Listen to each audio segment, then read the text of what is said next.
The following is a conversation with Pork Rhyne, also nicknamed the Pork Evangelist.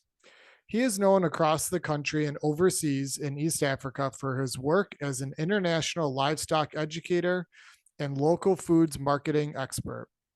He has dedicated his life to training and educating experienced and beginner farmers, primarily on the small scale livestock production, also in business and marketing.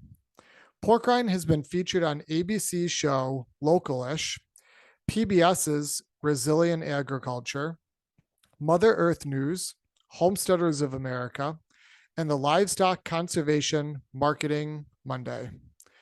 You are listening to the Co-Movement Gym podcast, where we inspire people to move and live courageously. If you are enjoying our content, please support our sponsors in the description. I thank each and every one of you for being with us and enjoy the show. Folks, listen up. I want to take a brief moment and thank our podcast show sponsors, Lombardi Chiropractic, Native Path Supplements, and Redmond Life. Lombardi Chiropractic has been my personal chiropractor for 10 years and has kept my body strong and healthy. Native Path Supplements are used by numerous co-movement clients and our coaching team here at the facility. I highly recommend that you try their chocolate collagen peptides. I was made aware of Redmond Life by one of our trainers here at the facility, who recommended I try Relight electrolyte powder. This supplement has dramatically improved my afternoon energy levels and overall hydration. I'd like to thank these three companies for providing outstanding service and products that make our society healthier and more resilient. Mention the Co-Movement Gym podcast when you call Lombardi Chiropractic, and not only will they treat you like family, they will provide a nice, enticing discount to all listeners. And use code COMO15, that's C-O-M-O 15, at checkout when shopping at nativepath.com or redmond.life and receive 15% off all your orders. Your support to our show sponsors assists in us paying for expenses and continuing to provide content we hope you all enjoy.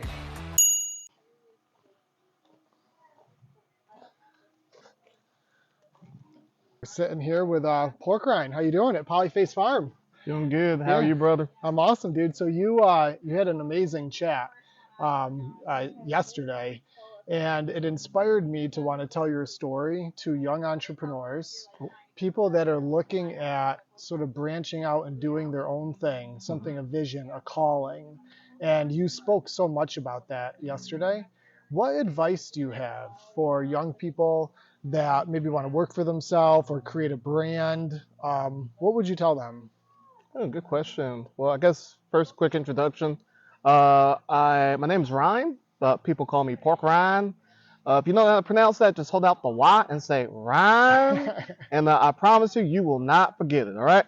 But yeah, my whole mission in life is just to remind people that they are loved and that there's hope for them. And the way that I do that is by doing a lot of different agricultural training and consultations, both across the country as well as overseas in East Africa. So I'm more of a pig guy, livestock person, but my specialty is in supply chain infrastructures and pausing because I'm trying to remember all my spiel, and niche meat marketing for small local farms. Okay, and you're providing education for people on how to go along that process, or? Right, and my platform for doing a lot of education has been through going to conferences, events, podcasts. Recently started a YouTube channel, Pork Rhyne TV. Yeah, I was on it last night. Yep. And so my goal with that is to really flood this education market with actual educational content. There's a lot of content on YouTube, especially, that doesn't really have any substance. Really, it's just there for entertainment for a lot of people. Sure. Entertainment first, education second. My philosophy is education first, and if you so happen to get entertained, all the more better. So that's really my goal, is to make sure that people get the right information, but the information that works best within their context. So my tagline is wisdom without the hogwash. And I say that because what works for you might not work for me. And so as a consultant, I figure out with guiding principles what works best for you. We can use other people as examples, but what works best for you? And we spend about an hour, 2 hours, a whole day, and we figure out the best ways for production, the best ways for marketing. By taking a step further and talk about the soul and the spirit, there's no point in me teaching you marketing strategies, whether it be online or in person marketing, if you don't have good character. So oftentimes I target the character, but the way that I bring out the character, the soul, the personality is through helping them with their marketing, helping them with their production methods. Why produce that thing? Oh, well, help me get more money. Okay, but it's taking a lot of time. Do you have enough time for the rest of your life? Because you are not just a farm, but if you make yourself just a farm, who are you when that farm no longer is there? Whether natural disaster, bankruptcy, whatever happens. So a lot of farmers who lose their farm end up committing suicide or go into deep depression. Yeah. So you're linking people's values and their mission and really who they are at a soul level with their business model. Yes. That's amazing. Yeah.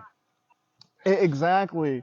Again, I think it's not intentional, but a lot of people see all these great celebrities, these awesome stars, whether on YouTube, whether they have a huge blog, and unconsciously they are assimilating that person's identity onto them. And so they oftentimes will need someone who can look at them objectively and weed out what's actually them and what's fake them, what's actually somebody else. So that way they can be their more genuine, authentic self. Customers are loving people who are authentic and genuine. But if you are having other people's identities a part of your own, it just makes it hard for a customer to understand who you actually are and whether or not they'll even want to align with you. That's amazing. How do you go about that discovery process? So for a farmer, and if you're listening, everyone, you can kind of switch to whatever niche you're working in. One thing I say is, okay, why do you farm? And I hear all these beautiful stories. Some of them are like love stories of, oh, well, me and my wife met on a farm and we just felt called to the land. Other people, it's a healing experience because they had health conditions but food helped them heal. And now they want to make that more of a healing ministry by being a farmer.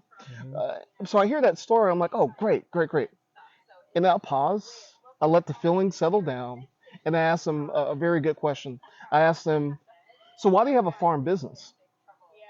And a lot of people get stumped. I want to say about 90% of the folks get stumped, especially new and beginning entrepreneurs, because they don't realize that their answer for why do I love what I do or why do I farm translates to a farm business. Sure. So a business is designed to solve a problem, and your compensation for that problem being solved is what Dave Ramsey would say, certificates of appreciation, aka dollar bills. But so I use those two questions to expose whether or not they're even business minded. Sure. If that makes sense. 100%. I can resonate with that a lot. Because I hear young people, or people of all ages for that matter, talk about running their own business, saving the planet, right? Loving to help people. But what you're saying is you're cutting to the chase, to the main point of, are you made to own a business, run a business, make money, sell your story? Because it's not just about for the better good, right? There is obviously that's involved in your mission for sure, but you have to have that willingness to be that entrepreneur and that self-driven person. Right, 100% agree with you. I think the biggest mistake a lot of people make is, especially as entrepreneurs, myself included, is we don't understand. We might think that we're business people or entrepreneurs. Really, there are a lot of people who think that, and really they're just hobbyists.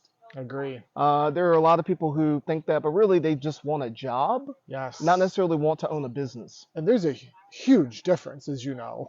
Yeah, huge, a lot more responsibility, y'all. Yeah. Yeah, no, you're right with that. And so for those people, I'd give the advice to go find a company who aligns with their mission, vision, values, right? And then work for them, right? Why did you decide to work for yourself? Man, Because I love these stories, okay? Because 12 years ago, I made that choice to create a fitness brand. And now here we are, a podcast, and we're at Polyface, and I'm doing agricultural stuff, right? But I had the cushy job, I had the paycheck, the college degree. I had really that lined up. But then I chose a different route. And I have my own reasons for that. But for you, I'm curious, why are you doing this? For me, it was out of necessity. So 5 years ago, I've been a public speaker, professional speaker for 5 years. And so back in 2020, I was looking for a job, early 2020, and then the plague happened. And then the job that I basically had locked in took 8 to 9 months before I can actually get there. So worked at a grocery store making $15 an hour. Eventually got the job. They switched the whole position and everything. But it was okay because, I for many years wanted to work there. I admired what they were doing, was super excited. And so I finally got the job, excited. And 2, 3 months into it, there was an opportunity that was given outside of the organization to the organization to have a pig specialist do a 15 video course, online course. And they needed my organization that I was working for to contract through that. Well, they didn't have time, and I was a pig person for them. So they're like, hey, Pork Rhyne, could you do this? And I was like, yeah, I want to, but I was like, how about this? I don't have enough time to do it during a 40-hour work week.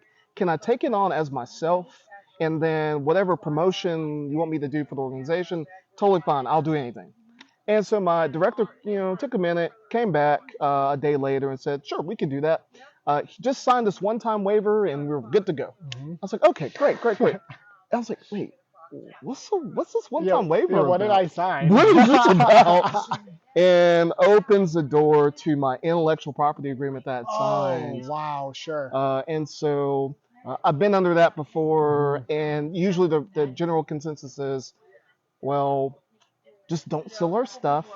And if you're doing something outside the organization, do not involve us in it. So for people listening, what you had signed was an IP agreement saying that the content that you create yourself has the rights of who you're creating it for, not you. Right? Right. And a lot of organizations and businesses don't even very rarely enforce that because they understand that, especially if it's something that's outside of like the 9 to 5 and it doesn't have a true direct correlation, then no problem. Sure. Not a big issue. For the organization I worked for, the way that my director saw it is, if I wrote any books, any manuals, did any video courses, online courses, whatever it might have been, even my speaker fees, that's what really pushed me to the edge, is my speaker fees will now belong to them. Now, keep in mind, I'd have been a professional speaker for years prior, had already built up a network and everything, but that didn't matter to them, right? And so that year, I actually broke through the $1,000 per whatever engagement social media post mark, and I was excited. I took that job because they weren't going to pay for health insurance. Oh yeah, y'all listen to me, man. Y'all, they weren't paying for health insurance. But again, I didn't care because I knew that my speaking engagements would help cover that cost, and that I loved the organization. It didn't matter. But when they took that ability to earn extra income, extra thousands of dollars, extra side income, that hit me hard. Absolutely. So I tried to say, you know what, I'm not going to panic. What can we do to have an amicable agreement? They said, well, anything livestock related would fall under this intellectual property agreement. Okay, great. So basically everything that I talk about, it falls under that category. All right. So I knew immediately that I needed to go find another job. But it went from finding another job to, God, what do you really want me to do? Sure. And so I gave them a year of my time, and I gave them a month's notice. And some of y'all wouldn't even give a day's notice. I gave them a month's notice because I want to honor them. I want to honor God, and I want to have integrity. And I told them, hey, I'm leaving, and I love y'all, but this just is not working for me, and I need to step down. And so started Pork Rhyne Consulting, and that allowed for me to really experience all the freedom that I wanted to. The issue was I experienced all the freedom that I wanted to and realized I'm a terrible boss Okay. in a lot of ways. And so I had a good mentor of mine. Her name's Kate, Kate Bagby, and she told me, okay, Ryan, as you start this journey, you're going to experience some very dark moments in your life as an entrepreneur. For sure. And I was like, oh yeah, I know, yeah, I know. No, like 5 months of like serious depression during from December all the way up into the spring. I did not see that coming. What sparked it? Describe that. Yeah, so there were a couple of factors. I had turned 28, no, 27, no, 28. So this was 2021. I turned 28, and I realized, no, 29, and I realized that I don't like I'm not happy, if that makes sense. I'm very discontent with things. With your business or personally, A or little bit of the business because starting out, like it's hard navigating, figure out what am I doing. Like Sure. I have an idea of what I'm doing. And for people listening, I want to clarify that what you're saying is very normal in the self-employed space. So don't judge, right? I will say Better that not. whether you have what you think is a concrete vision or a plan, ebbs and flows, changes and pivots all the time. So that question that you're asking yourself, even in the beginning, that happens 20 years down the road. Okay, Yeah. so keep elaborating on that. Yeah, so those changes were like almost every other day. Now it's like once a month. Sure. We're pivoting and figuring stuff out. Yep. But so discontentment with not knowing where I'm going business wise. Also just recovery. So I identify as a recovering addict. My affiliations to recovery are sex and porn addiction. Yeah, I said porn, y'all. I said porn. I'm not afraid to say it. Alcoholism, codependent relationships, media addiction, entertainment, and binge eating, overeating, even starvation, food deprivation. So I've been in recovery for 4 years, and it's life giving to have been in recovery, going to 12-step meetings, being in fellowship with other addicts who are in recovery, helping new addicts figure out how to navigate life in recovery. But man, sometimes it just gets tiresome, and there's fatigue around that. Sure. So I start feeling the burnout and the fatigue of being in recovery, going to all these meetings, helping out a lot, doing stuff at my church, doing stuff outside of my social gatherings, and just feeling burnout. That's really what it was it's burnout, but it sunk inwardly. And so I got to a point where I was basically a couch burrito, not a potato, a couch burrito. I was wrapped a blanket all around me, and didn't want to do anything. Sure. But I have speaking engagements, and I would get on a plane, go wild up the crowd, and then literally come back home and wrap myself in a blanket, sit on the couch, and then let the days go away until my next speaking engagement. Okay. So this is current then for you, the ups and downs, ebb and flow, like it is for many, many people. What is your 10-year vision with your company? Screw that. Why you ask me that? That's such a silly question. All right, go ahead though. No, that's the question. I have people dive deep here. What's your chief aim? 10 years. What do you envision? And not necessarily how you're making money or this or that, but what does it look like in 10 years for you as of today? I don't know. And I'm actually a lot more okay with not knowing than I've ever been before, if that makes sense. Uh, I grew up as with a mother who, I love my mom. We have a good relationship now, but in the past, she was like, you have to have a plan for everything, everything. And so I lived life on a plan, and I realized that that's not 100% how God wants me to live my life. Sure. Order is important, structure is important. So I don't just live by the seat of my pants, but I don't try to plan that far ahead because A, I'm still a young business. Yep. I'm not necessarily a corporation, right, that would need a 10-year vision. I want to have the flexibility of if things change, well, I didn't invest hours upon hours upon hours upon hours creating a 10-year plan that will not ever reflect what my trajectories actually want to be. So I don't spend a lot of time thinking about a 10-year plan. I like to think about what can I accomplish this month? Yeah, sure. What can I, and if I can't accomplish this month, who do I need to have on my side to accomplish that? So I've hired a virtual assistant. I've hired a video editor. I'm hiring someone who's going to work with me on merchandising. And in the past, because I was trying to do everything, I stalled on everything, right? But now realizing that I can have someone else who does a better job than I do, who sees my vision and sees that Pork Rhynes awesome, right? I want to invest in him. I want to invest in the content that he's creating and the mission behind him.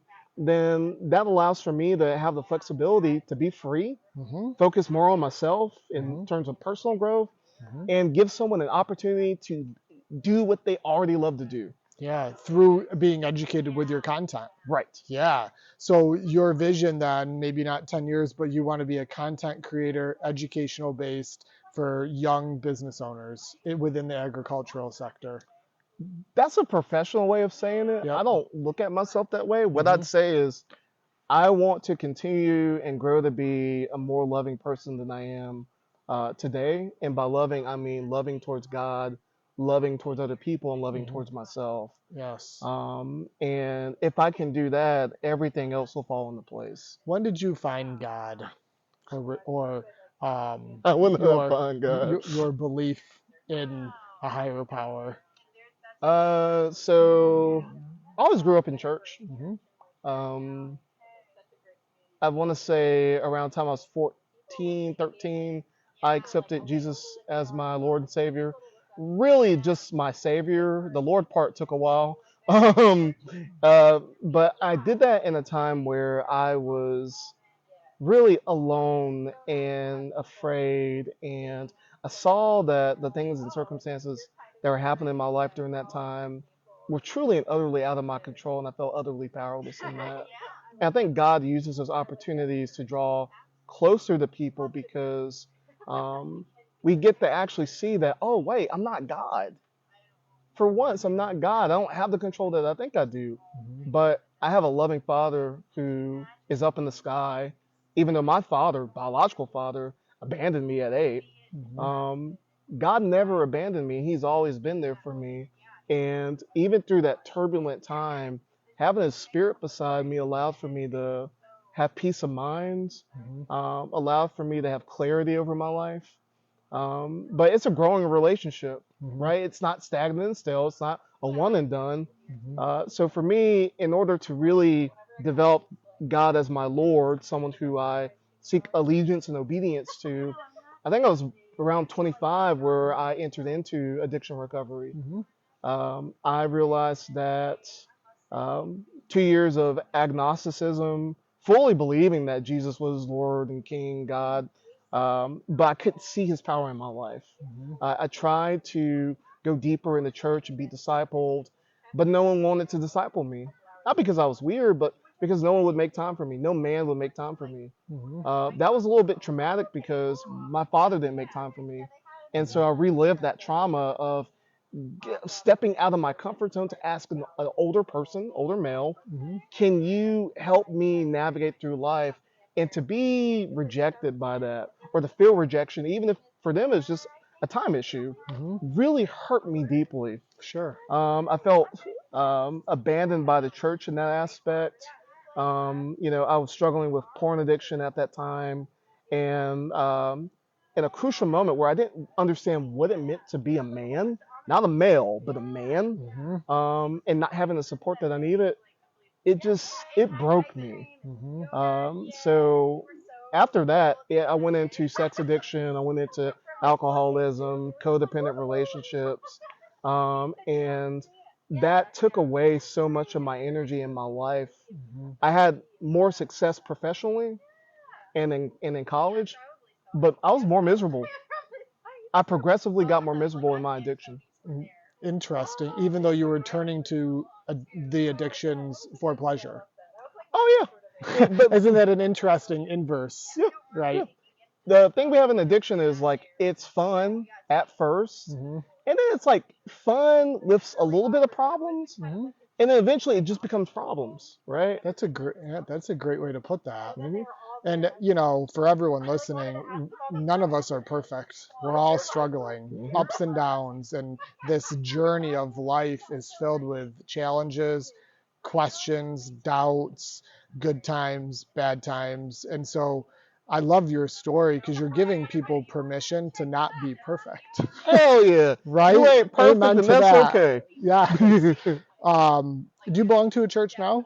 Yes. You do? Yes. Yeah. So back when I was 25 and entered into recovery, a couple months before that, God was like, hey, I want you to go back in the community. And I was like, really? Like by that point, I had isolated for several months because I had gone through a horrible breakup. I did not do it the best of ways, but I knew that God was calling me out of that situation. And so I realized I'm a toxic human being. If I'm around people, I'm just going to spread my toxicness over them. But God's like, it doesn't matter. There's a church right down the street. Just go to that church. Amazing. And I've been there ever since. No way. Got an opportunity to be discipled. And that person is still my discipler to this day. Amazing. Pastor Wendell. So. Wow, and you have a very close relationship, frequent, weekly. Yes. No, that's a mentor, essentially. Yep. Yeah. It went from like we're meeting 3 times a week. Yep.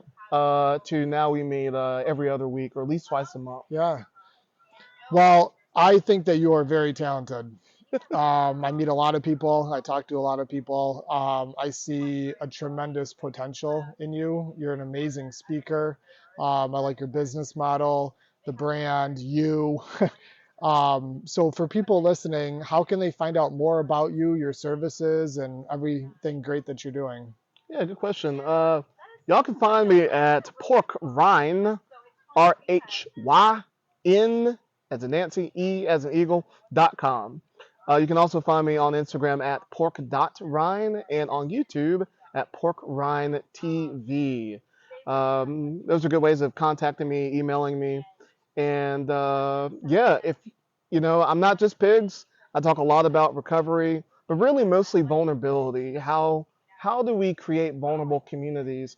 And being in recovery groups really helped me have a good foundation in that. And so I just want to spread that out. So I have not had a problem talking about my past with porn and sex or with alcohol or with binge eating because I want people to be free.